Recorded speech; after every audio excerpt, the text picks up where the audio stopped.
Okay, so we're finishing the homework for chapter 36 here. We're on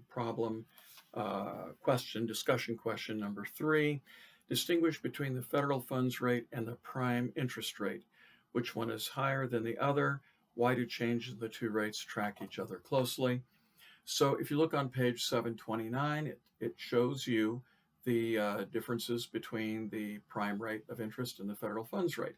So we know what the federal funds rate is. It's the rate that banks charge each other for overnight loans when one bank is a little bit short of the reserve requirement and needs an overnight loan. This doesn't happen very often anymore because banks are almost never down near their reserve requirement anyway. They always have lots of excess reserves. The prime rate is the rate of interest that banks charge their best customers. Memorize that statement.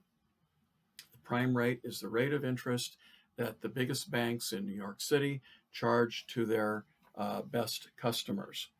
The way that the book puts it is the prime interest rate is the interest rate banks charge on loans to their most creditworthy customers. All right. So on page 729, you see how they parallel each other. Notice that in the period since 2008, 2009 on, the prime rate has been just kind of stuck there at below 4%, started rising a little bit in 2016. The federal funds rate hovering near zero throughout that entire period. The federal funds rate just basically inconsequential. It just doesn't make much difference at this point. Now, both rates started rising a little bit 2016, 2017, and 18 and 19. We know that President Trump was criticizing Jerome Powell, the chairman of the Fed, for raising interest rates. Powell was simply being a good economist, trying to bring interest rates back into a normal range. But as he was doing that, the federal funds rate was starting to come up a little bit, although very rarely used. But most importantly, the prime interest rate started rising a little bit. And what you read in the newspaper is that the Fed would raise the discount rate. And that discount rate being raised up a little bit is what pushes the prime rate up a little bit, and it pulls the the federal funds rate up a little bit also. Federal funds rate just not much of an issue anymore. All right. So the one that's higher is the prime rate, and the prime rate is what affects mortgage interest rates, car loans, credit card rates, and the whole bit. Okay. All right. So that's number 3. Number 6. Explain the links between changes in the nation's money supply. Right there. This is all the linkage up here. This is the answer for number 6, basically. The nation's money supply, the impact it has on interest rates in the economy.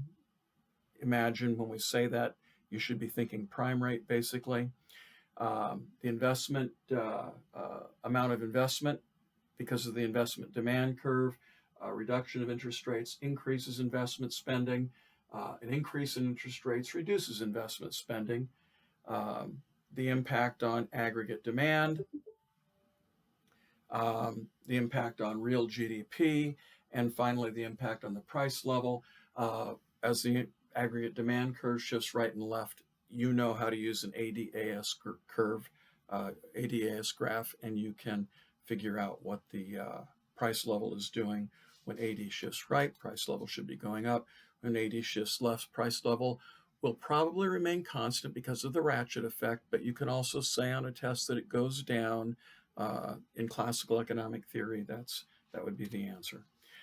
Number 7, what do economists mean when they say that monetary policy can exhibit cyclical asymmetry? And that's what I was explaining in the earlier video. Monetary policy can be very effective in inflationary time at bringing the economy back into the right range, getting inflation down, bringing aggregate demand a little bit back to the left so that we don't have the inflation. On the other hand, expansionary monetary policy is not nearly as effective. because of the liquidity trap issue.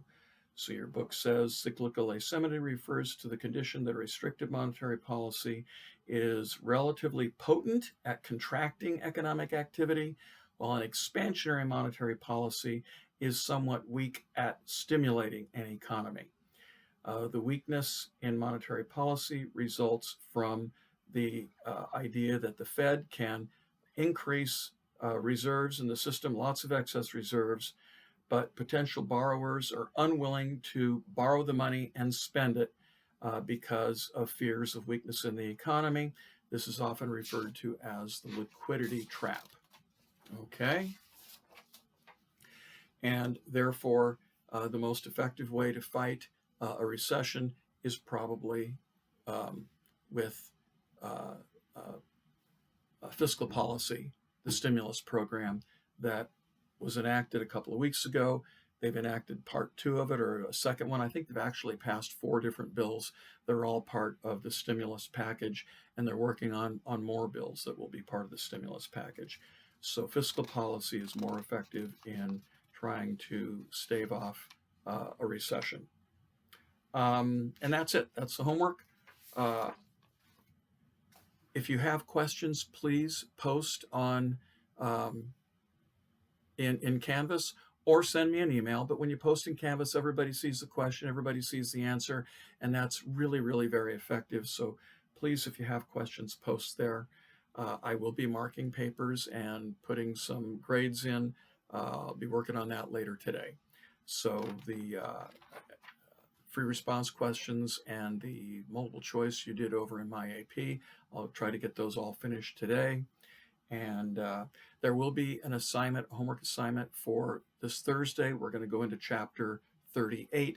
We'll be talking about something called the